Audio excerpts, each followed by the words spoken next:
Hello, everyone, and welcome to the first episode, the most exciting first episode of the Missing Links Golf Show. I'm Steve Hinks, and I'll be joined in this series by my good mate Andy Walker to talk about a few things, mainly our journeys through life and through golf. So, Andy Walker, hello and welcome. Good afternoon, Mr. Hinks. How are you today?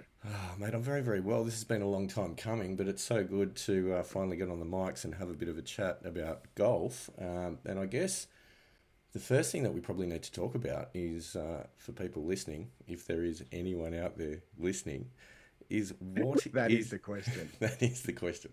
And let's be honest, there's no one listening at the moment because we haven't released a podcast, but hopefully that changes with this recording. So, Hopefully. so anyway, what I guess the question is, what's this show all about? What are we here to talk about?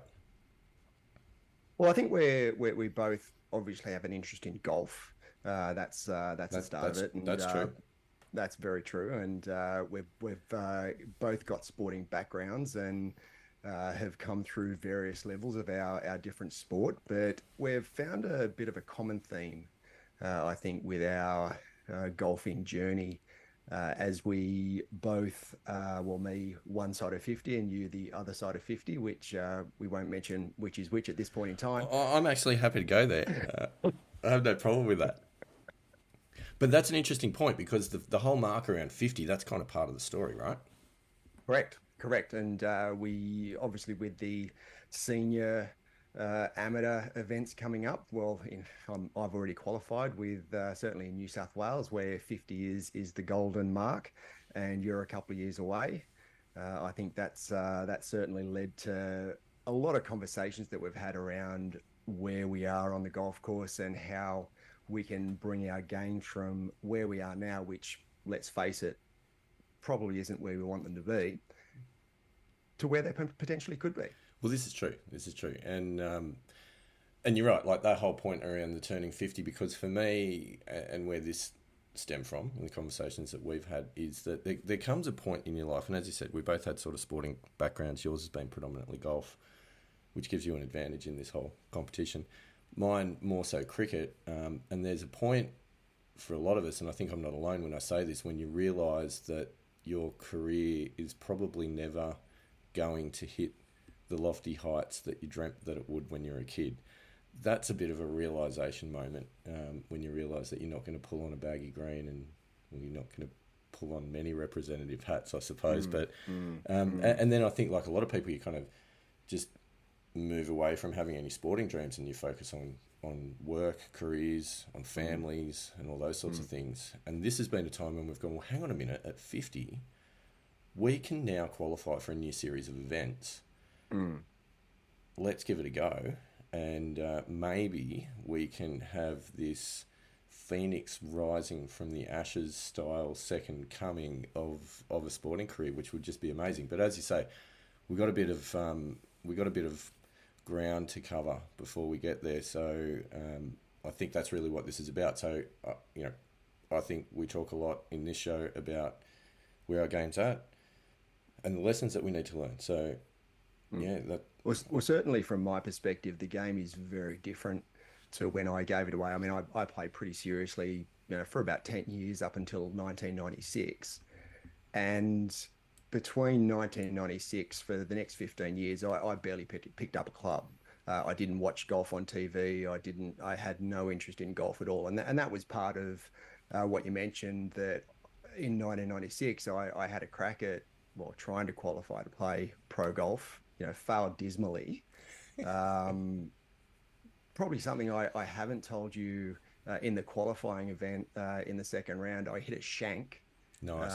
And there's nothing that says you're ready for pro golf than hitting a shank. However, John Rahm recently, I saw some video footage. John Rahm hit a shank, and you wouldn't have had to worry about this, but he had top tracer technology on it, which actually Excellent, showed the ball go at right angles, which is outstanding. excellent, And he had a laugh excellent. about it, which was good. So Yeah, even Rambo yeah, can do it. So don't feel so bad. yeah. Don't beat No, yourself look, up.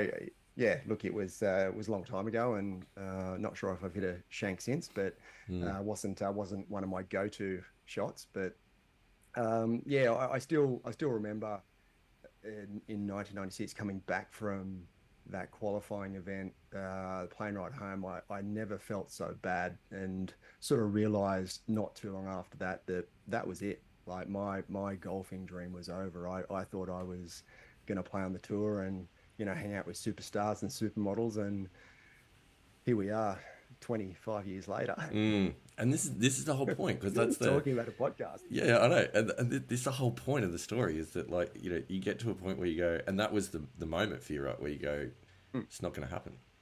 for sure. Life, sporting glory has passed me Mm, by, so this is the mm, chance to mm. rekindle that It sporting is. glory. It So is. you talked about your background, like, what are you playing off now, handicap wise? So, 4.5 exact. So, depending on where I go, somewhere between 4 and 6.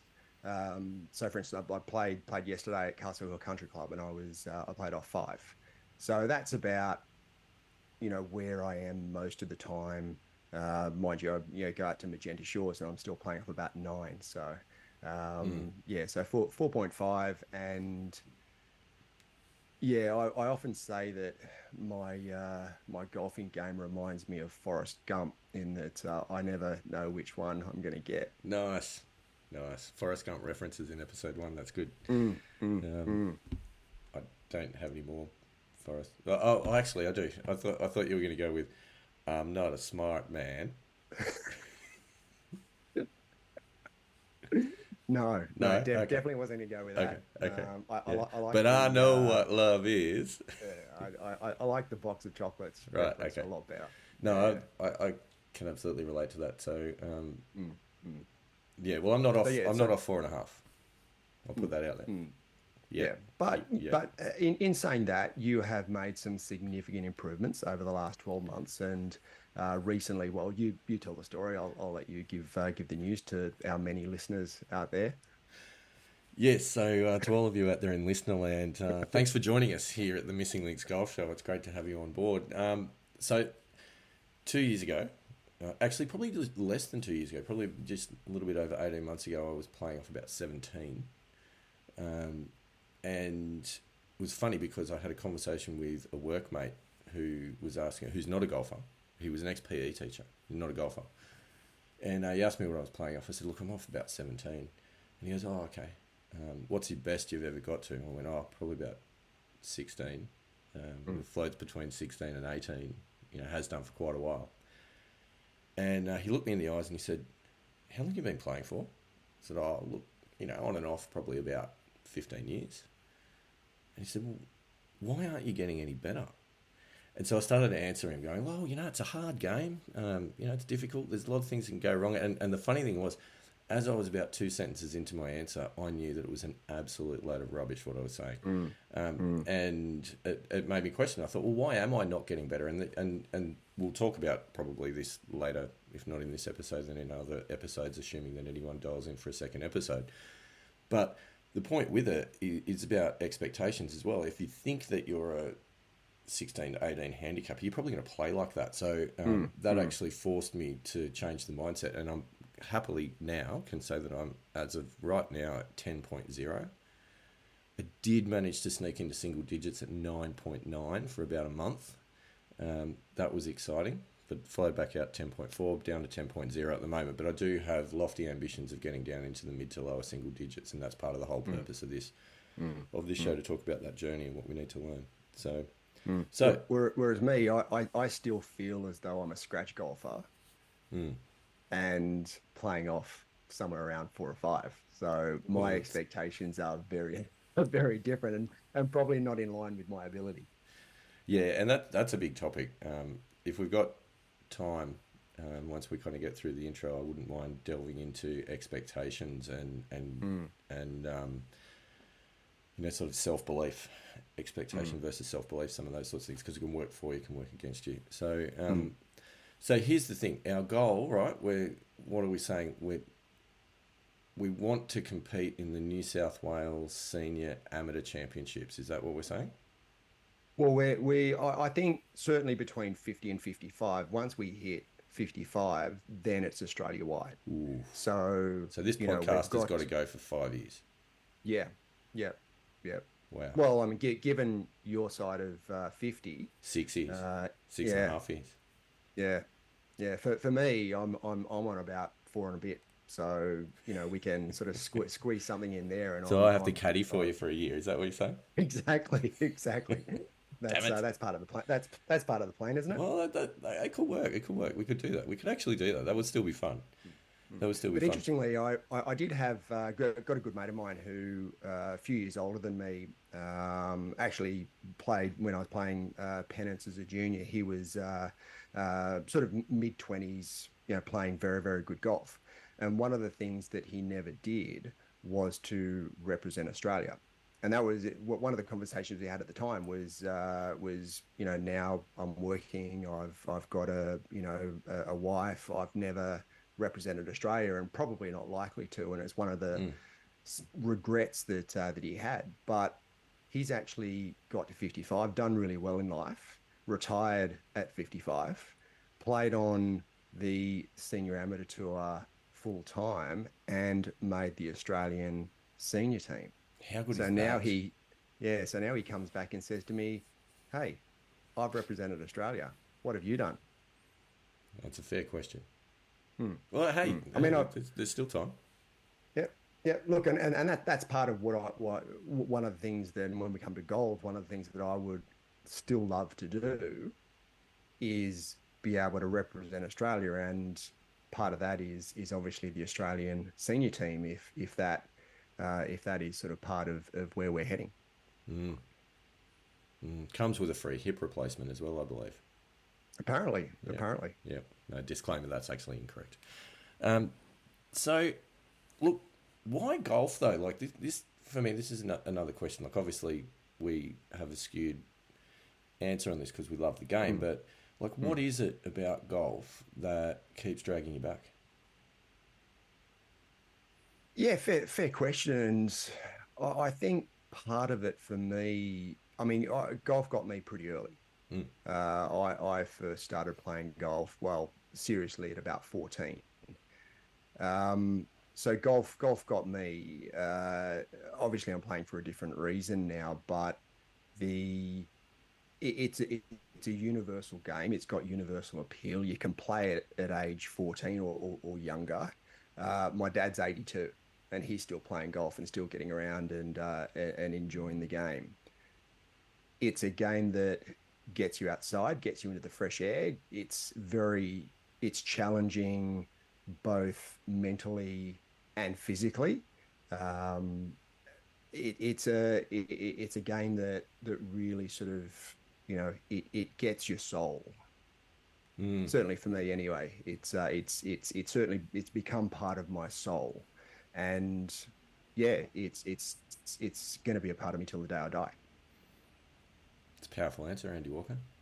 Mm, mm. Being a cricketer initially, and I must say you did have a very good cover drive when we first started playing golf together. This is true. This is true. I won't lie. Yeah. I reckon I What squeezed the what's odd one what? over point as well, just quietly. But Yep, yep, yeah. yep. So I'll never forget where our first game of golf was at Bexley, Yeah, wow. and That's a long time yeah, ago. down Yeah. down the down the first, you had hit a magnificent cover drive off the Yes. first Yeah. at Bexley, and Yeah. I mean I almost clapped. It was that good. Yeah. Elbow up. The whole boxing glove. Exactly, Yeah. Now, exactly. disclaimer though, ladies and gentlemen. So I'm a left-hander, okay, and I share that not as a disability. I share that as a superpower. But the Mm, point is, mm, at Bexley on the first is out of bounds down the right. So it was important that I punch one through the offside and kept it left because there's the entire mm, golf course to your left. So mm, there was mm, strategy involved in that. But then mm, hard to explain why I continued to do that off every tee box throughout the rest of the round. Um, but that's a good point. Like I battled massively with that for a lot of years, and obviously I couldn't really play much golf when I was playing cricket. A, because playing cricket on Saturdays kind of chewed up, prime golf playing time, but also because the techniques are actually substantially different. Um, mm. and one kind of messes up the other. And I think realistically, it probably took me, I reckon, the best part of 10 years to get my cricket bat swing out of my golf club swing. Mm. Still res its head every so often, but far, far less. I'll probably hook more than I slice these days. Mm. But that was true. That was true. In terms of golf, though, life lessons, do you feel that there's any translation? You know, you're a dad, I'm a dad, we've got families. This is this doesn't make practicing easier, I'll give you that much. But what about lessons you learn on the course that, you know, can certainly be handed down? We're both fortunate, we've got a son and a daughter each, and I think there's definitely lessons that come out of golf that you can share with your kids. Yeah, I completely agree. I mean, I think sport in general is a great teacher of life lessons, but golf, obviously, there's the highs and lows of playing well and playing pretty poorly. You've got to learn to just as well, or just as much to learn to accept defeat as what you are to accept victory. I certainly think the effort that you put in, you do get out. However, it does take a long time to develop a reasonable level of golf. You need to play a lot. You need to practice a lot. I'm sure we'll get into the benefits of the sort of practice that we need to be doing in order to best improve our games. Um, yeah, so there's plenty of lessons that are there for those that play. Such as honesty, integrity, to name a few. Um, you know, yes, as you say, learning to lose. You learn to lose a lot in golf. You lose more than you win. I think that's fair to say. Um, and yeah, I think there's perseverance, hanging in there. You know, like so many times when you think you're having a bad round, but if you let yourself give it away, you really will have a bad round. Whereas if you hang in Mm, there and play every shot, you know, all of the cliches, then you can actually mm, be surprised with just how good a round you can mm, finish up with, even on those days when mm. you're striking it badly. So I think there's a lot there. Um, Question for you: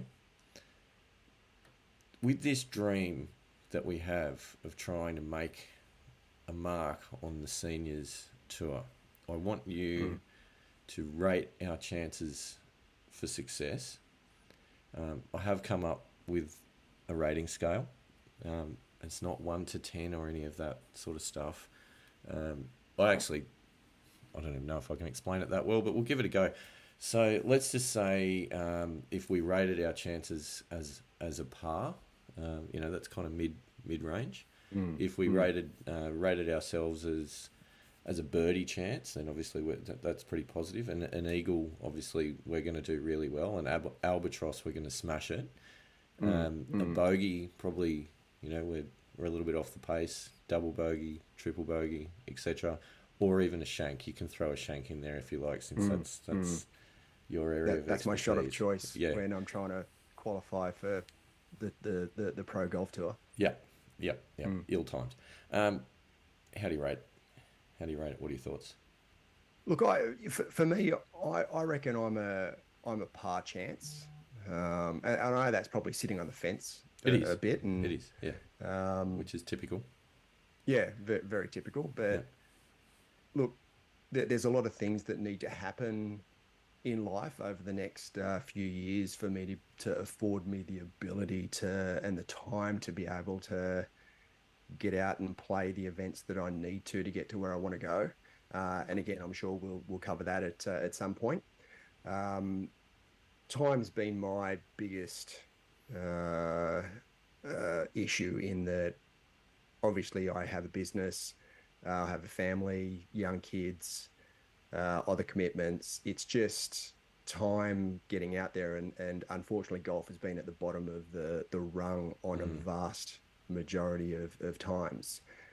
It's moving up as life progresses. It's moving up, and where I am in business and where I'm in family life with my kids getting into well, not too far away from the teenage years. They're becoming more independent. So I'm finding more time to be able to get out there and play a little bit more golf. But even still, I'm trying to play once a week at the moment, and once a week's not going to cut it. No, no.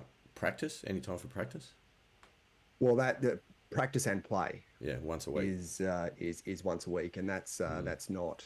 And what I'm trying to do at the moment, I'm trying to go to the range once a week and then play in the comp every second week and then have a short game session on the weekends. And sometimes that works and sometimes it doesn't. So Mm. I'm going to have to be in a different position what I am at the moment to achieve those goals, which I'm sure there's a lot of people in that position where they would love to play golf more. They would love to improve their games and to practice. May have goals of getting whether it be down to 18 or whether it be to be a single figure marker. It takes time. This game takes time. It's not an easy game. It's a hard game, and it's hard to maintain consistency at the game as well. So, look, do I think I have the ability to do it? Yeah, I do. I've played golf at a reasonable level previously. However, will I have the time to do it? That's really, I think, the key question for myself. So for me, pass seems about right. I'm Mm. confident in where I'm going, but there's still a lot of water to go under the bridge to get to that point, which is obviously part of the journey. Valid points. I think to clarify, success, how we would define success, because we haven't talked about that. So Mm, there's a few elements. One is actually getting into the tournament, mm, because the for people who don't know, the criteria to get into the New South Wales Seniors Amateur Championships, last we checked, and Golf New South Wales, if you're listening, which you probably are, couple of things. Firstly, feel free to reach out, the Missing Links Golf Show on Facebook, check it out. Um, Maybe throw us a sponsorship or some type of an exemption, that would be appreciated. But failing that, the criteria that they've listed is to be aged 50. Congratulations, Andy Walker. thank you. You've Thank achieved you. that. Raised the bat on that Thank one. you very much. Yeah, nice Elvis impersonation. It's Mm, good. mm. Haven't heard that before. The No. uh, the other is to have a golf handicap index of 15.4 or below, I believe, is the cutoff on that one. There's a few different ones in different tournaments. I think that's right for that one. So on both those I think it counts, also depends on the event as well. The more popular events, I believe there's a senior event that's played down on the Mornington Peninsula that's very very popular, and you've got to be off about two to get into right, that, right, maybe right, even lower. right. But that's an Australian tour event. That's a senior event. That's not just New South Wales. Yeah, So I think it depends on the event, depends on what you need to be at to get into the tournament. yeah. That makes sense. And correct me if I'm wrong, but let's just say they said it that you had to be minimum 15.4 or better, and there's probably 200 spots in a Mm. tournament, and there was 220 people put their name forward, all of whom were single digit handicappers. I would imagine that they would cut that off at handicap rankings, I'm Mm. guessing. Yep. Or, Yeah. yeah. Yeah, for sure. Yep. Yep. That's So, exactly how it works. yep. So there's a few things there, but fundamentally at the moment, you on paper could qualify as of tomorrow Mm. if Yeah. entries open tomorrow. So Correct. there's success there. Second round of success, I think, is making the cut, because I understand there is a cut on this event, from what I've seen online. As you can see, I've done a lot of research on this topic. We're, So we're we're starting from scratch, by the way. Like it's no, I'm starting yeah. from 10.0, not from scratch. So Yeah, right, well, good yeah. point. Good point. Yeah. Yeah. So so there's that, and then I suppose ultimate success is excelling in the tournament, be that winning or Mm. top 10 or something along those lines. So I guess I would say your chances of success on that first phase of qualifying for the tournament, well, you're a birdie or eagle chance at the moment. Like you're almost albatross. Mm. Mm. Making the Mm. cut, I'd put you at a birdie making the cut, I think. Well, Winning, yeah, depends on obviously the day and how I play. yes. Um, Winning or excelling, that's hard. Yeah, again, Mm. depends on the day, Mm. but Mm. Yeah, like you say, so the certainly consistency. at this point in time, and interestingly, I earlier in the year I played a couple of games of Masters pennants, which is 50, and some of the guys 50 plus playing in these senior masters events, like they're nothing special to look at. From, you look at the way they strike the ball and you sort of go, yeah, you hit it reasonably straight and don't hit it very far, but like their short games and putting is just, they're just spot on, and they can get it up and down out of a ball washer and get around in an even par or better, and you sort of go, well, I'm not even close to that. Yeah, yeah. They get it around the course. They score. Yeah, exactly. That's the thing. Yeah. Okay. So if I had to rate my chances, I would say, well, I need to grow up first. I'm too young at the moment. So, but all things being equal, let's just fast forward another around about 18 months. Say I have my 50th. We have a good night. We recover. And then That's important. And then yes, it is. And that could take a little while. Let's be honest. We're not getting any younger. And then applications open. Let's just say the handicap index stays the same at 10.0. Well, okay, technically on paper, all things being equal, I would qualify. But how would I go? This is the thing, and this is where I'd rate myself probably as a bogey / double bogey chance of success at the moment, which is not great demonstration of confidence or self-belief. But I think I'd battle. But I think you're not taking into consideration the current velocity that your golf game has. Velocity is a nice word. Please explain. We look at your golf game over the last 18 months, 2 years, where it's come from to where it is now. Fast forward 18 months with that current velocity. Right, velocity. Trend line. Maybe. It's an interesting point because you mentioned the difficulty in time to practice and play. And that obviously is a handicap. And to that, I think I've actually kind of got a slightly different situation at the moment where, because of the nature of where I'm working, where we're living, where the kids are going to school and all those sorts of things in regional New South Wales, I'm actually spending sort of 3 or 4 nights a week away from the family, which has its own pressures and challenges, don't get me wrong. But where I am spending that is in a house right on a golf course which I'm a member of, with access to practice facilities, albeit, the short game practice facility is pretty good. The driving range is not conducive to hitting longer clubs, like it's a go pick your own balls up kind of driving range, so it's not, it's not the best. But it's practice facilities, and I can get out and play 9 holes after work during or practice during daylight savings. That's massive.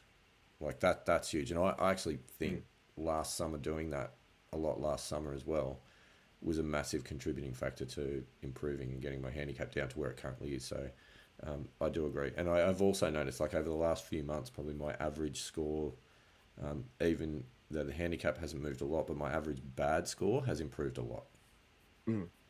So the anti-cap, I think they talk about that as with your scores that aren't in your top 8. So it's possible, but I still think there's a long way to go. Like if I went into a tournament like that as a 10-ish handicapper, I'd get eaten alive. Yeah, for sure.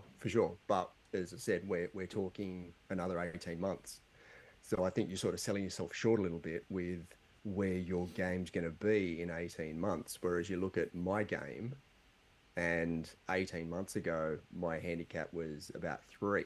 So I'm heading in your direction and you're heading in my direction. And while I don't want to say we'll meet in the middle, we might swap. Like maybe in 18 months we'll be talking about Andy Walker is off a 10 and I'm off a 4. That'd be amazing. Probably not going to happen. I reckon we'd finish the podcast if that was going to happen. Who would it be amazing for? Somehow I think that we wouldn't be recording podcasts if you were out to a 10 during this process. No. But also, part of the reason for doing this is actually to put it out there and put ourselves under a little bit of pressure and a little bit of accountability. For sure. Because, as soon as you make something public that you want to try and achieve something, then you either got to back it up or, have a little bit of egg on your face. So I think that's good. But I think it's part of what our journey is going to be. I mentioned before that the game is very different now, and I'm just discovering that with the technology that's there. You know, the GPS units, the shot scope, rangefinders. There's so much data that you can have on your game with the right technology. You've got club fitting. I mean, club fitting was what while it was there, it was more tinkering. Putting lead tape on the back of clubs when I was playing. Whereas now you walk into a facility and they've got all the TrackMan or something similar. You get enormous amount of data with how far you hit each shot, the shape, the spin rate. Like it's just like that sort of stuff. I never like it was unheard of 25 years ago. Yep. When I was playing relatively seriously. Yep. So club fitting's a good one. Andy Walker, tell me the last time you had a club fitting. That was my last life. You do. You absolutely do. So, if anyone's curious about this, I actually did get a club fitting. It was in February, which is now we're in October. So, what's that, about 6 or 7 months ago, 8 months ago? Pretty much to the day. It was one of the most transformative experiences I've ever had related to golf. I don't think I could overstate it. It was absolutely remarkable. And I knew the clubs that I was using, I'd kind of progressed out of because they were a game improvement set of irons. TaylorMade M4s I was using. And I had a TaylorMade M4 driver, an M1 3-wood, an M1 hybrid, an M3 hybrid. Yeah, anyway, it was pretty TaylorMade heavy bag, as you can imagine. I went, and they were just stock stuff. Bought it, off one of the fantastic online golf retailers that we have in this country. Golf Clearance Outlet. If you're out there, if you're listening, I'm sure you are. Great work, love your work. Golf Box also, love your work. Feel free to get on board. Sling us a promotion of some description. We'll support you. What's that Facebook page again? It's the Missing Links Golf Show. Find us on Facebook and throw us a like, a review, maybe ask a couple of questions. That'd be great. But anyhow, I went for a fitting. I ended up with a Ping G430 driver, which gained me the best part of 30 metres on average driver length. Which was outrageous. I went from driving about 220 metres to about 250. Just extra, and also more accurate. So less cover driving. Not so many whips off the pads, but a lot more back over the bowler's head. So that was awesome. And Callaway Apex irons, which didn't have distance, but they definitely have a tighter dispersion. And I was suffering a bit from pull hooks with the irons. That's largely disappeared, unless, like, it doesn't fix a bad swing. Obviously, a bad swing's a bad swing, but on good shots, much more consistent. I couldn't rate the process more highly. And apart from that, so much fun. Like, honestly, getting a good club fitter and just tinkering with clubs, trying every club, just incredible. So much fun. Absolutely recommend it. Yeah, and look, I know we've had that conversation previously as well, because I've never been fitted. I've used Titleist gear for a lot of years now, and I remember when I was playing seriously, I had a set of Titleist blades first, that then I swapped to Titleist DCIs. And then there was a guy who I played pretty regularly with who had a set of Titleist blades, and I wanted to go back to blades. So we just went, well, why don't we swap clubs? And we just swapped over clubs. So I got the blades, he got the DCIs, and everyone's a winner. everyone's a winner. So yeah, currently with the AP2s, the Titleist AP2s, which are now superseded and they're a few years old. I've always used the S300 steel shafts in my irons, and they've worked fine. They've worked really, really well. I can't see how that would be any different in any golf fitting, but certainly with my driver and fairway, and I'm thinking about going to a hybrid. I've never had a hybrid. I've got a 3 driving iron. You have to get a hybrid, particularly now Mm, that we're moving into seniors golf, Andy Walker. mm, Nothing screams mm, senior like a like graphite a hybrid. shafted hybrid. So, Mm, yeah, mm, mm. embrace it. So that's the 4, 5, and 7 hybrid. Is that Probably where we're wouldn't going? go that far. Maybe a 4. Let's just ease up beyond that. Yeah, we're not going further than All that. right. All right. Well, let's start with the 4 And then. also, you're not yet allowed to get the little clip on the end of your putter that you can pick the ball up out of the hole. No, my back's not that bad yet. Yeah, Yet. yeah, yeah. We're not Yeah. going that far. Yeah. Maybe in a few years, maybe at 55, I might be looking at something like that. But yeah, certainly not yet. Too good, too good. But no, definitely club fitting, club fitting, club fitting, and a lot of it is actually about the shaft. To be Mm, honest, as much as anything else, and that was what I noticed with driver was putting a different shaft mm, in, just to mm. maximise ball flight and therefore distance. So it's incredible, Yeah. and the numbers don't lie. You know, like as you said before, the Mm, technology changes. You know, with TrackMan and those sorts of things that you can actually see your mm. numbers. It's not just no longer a case of I think I hit my 7 iron 150. Yep. Mm, You know exactly how far you hit it these days. So that's a mm, big change, mm. a big thing. Well, and it's interesting because that's I've and as you know, I've recently purchased the Arcos Yes. system, and I haven't had that many rounds with it at this point in time. But what I thought I hit all my clubs, It's and not. what the Arcos is saying that I hit, I actually hit it further than what I thought I hit it, at about 5 meters further. Yeah. So, Yep. I was with the AP2s, I was always, okay, well, my 8 irons 135 meters, my 7 irons 145 meters, my 6 irons 155 meters, but it's actually 5 meters further than that. Yep. Mind you, in saying that, part of that, and I'm sure this is another discussion we'll have, is that I've been doing some swing speed training over the The last stack. 6 to 12 months, the stack. The So stack. after Fitzpatrick won the US Open, I did hear him talk about the stack. And I went into the website because I'd never heard of swing speed training. Yeah. And I went on there, and it sold out for months after he Yeah. mentioned it after the US Open, naturally. But I managed to get one for my 50th birthday last year. My Nice. lovely wife and kids. That was my 50th birthday Nice. present. And I wouldn't say I've been diligent in using it, but I've used it enough now to notice a difference. Mm. So whether that's got something to do with it as well, I'm sure it has. But again, my drive was always around the 240 meters, whereas as per Arcos, it's saying 250. So just a little bit over 250. So, I've You're certainly longer. You're longer. gained. You're longer. Mm, And does Arcos do the?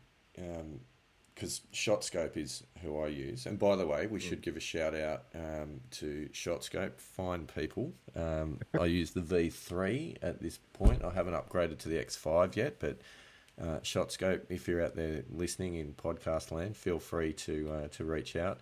The Missing Links Golf Show on Facebook is where you'll find us. So here's the question. Are we actually doing this for the senior tour, or are we actually doing this for sponsorships? We're Because there's doing a we're fair doing bit of name dropping There's a going lot of on there, name Mr. dropping, and I'm Hinks. not finished yet. I'm not finished yet. The wonderful people at Arcos also do a great job, and And the stack. not to mention our very good friend Sasho McKenzie from the Stack. Sasho, again, I know you're a big fan of just improving golfers and helping Mm, golfers improve. So happy if you want to help us out. But mm, what my point, can't even remember my point, but the point, the point that I was going to make is because I've been using ShotScope now for, I don't know, 3 or 4 years, with a lot mm, of data in there, and it mm, does awesome stuff around shots gained, or sorry, strokes gained, stats, and those sorts of things, which we'll run through in probably the next or following episode, because it really helps you understand not only your true distances, but the areas of your game that you think are good or you think mm, are weak are not mm, necessarily the case. So, for example, for me, I always thought putting was a real weakness. To be fair, mm, it has improved, but statistically, it's not as bad as my approach shots. mm, And that's actually mm, where I need to spend the time, and that's to do with ball striking. So that's a mm, mm, whole nother discussion. But looking at the clock here, Andy Walker, we've just ticked over 40 minutes, which is an outstanding effort for not having a script. But I do have one more question for you, and that is, I think people listening to this, and as we know, like I've been watching the numbers tick up, like where our listenership is just going through the roof. We're on fire. We really are. It's now up to 2, which is you and me. And excellent. And actually, my dog, I think, is walking around the house somewhere, listening at least to one end of this conversation. But the Missing Links Golf Show. Why the name? How is it relevant? How do we come up with the Missing Links? Well, the Missing Links obviously came quite a long time ago from your time in Sydney, and having part of a group who played social golf and came up with that name. So you're probably in a better position to talk about the Missing Links name. I mean, for me, it's there's sort of the double meaning of the missing link. So it's the link that's missing, plus then there's the golf reference to it as well. So there's a couple of references for me in the name, but certainly the origins, you're probably in a better position to talk about where the origins of the Missing Links comes from. Which I absolutely can do, and we'll do quickly. But before I do that, I just want to say that's one of the most brilliant explanations I think I've ever heard of someone being able to explain the missing link, as in the link that is missing. Like that's it's profound. It really is. So the history, and it is worthwhile giving a shout out because back in 2008, I think it was, we formed a social golf club called the Missing Links. Fantastic group of guys. We would play once a month for a pewter mug, and you'd score points a bit like the F1 Drivers' Championship throughout the year. Probably more relevant, like the FedEx Cup, for example, the race to Dubai, if you prefer. And the person with the most points at the end of the year would be the yearly champion. But more important than that is that we would put money away throughout the year, and we would then go on a weekend away where we would play for a very dodgy green jacket that we bought at Vinnie's for $10. And then we would play for that with the Missing Links Masters, and there it is. Oh, that's exciting. Andy Walker is the current holder of the jacket.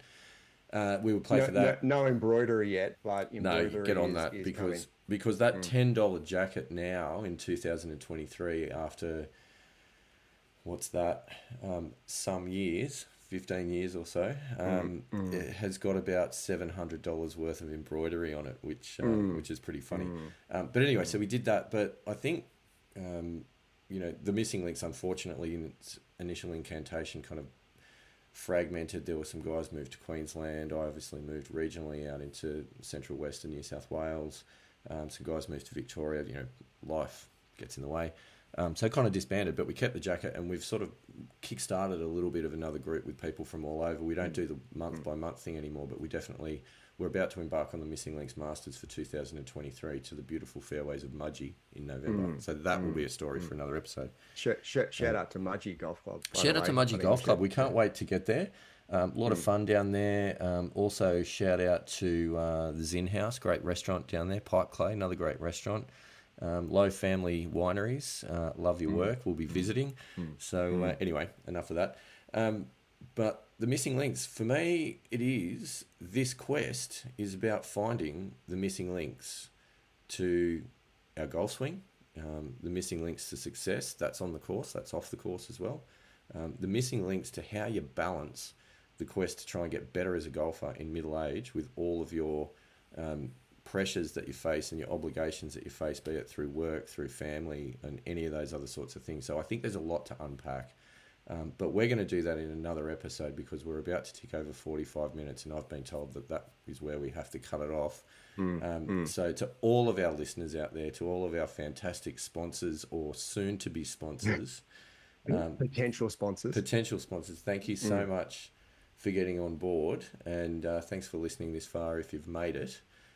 We will be back with another episode where we'll talk a little bit more about specific things in the game that we need to improve, and how we're going to go about doing that. We'll probably delve a little bit into some of those strokes gained stats and where the weaknesses really exist in both of those games as well. But for now, feel free to find us on the Missing Links Golf Show on Facebook. Drop us a line, follow, drop us a review, a like, a subscribe, whatever it is that you're meant to do with podcasts.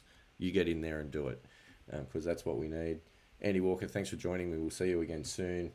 And we'll take it out with our banging theme song, which I'm happy to... It's a great theme song. I'm happy to say is royalty free. So yes, it is. We're not breaking any laws, any copyright laws. So here we go, and we'll see you all soon.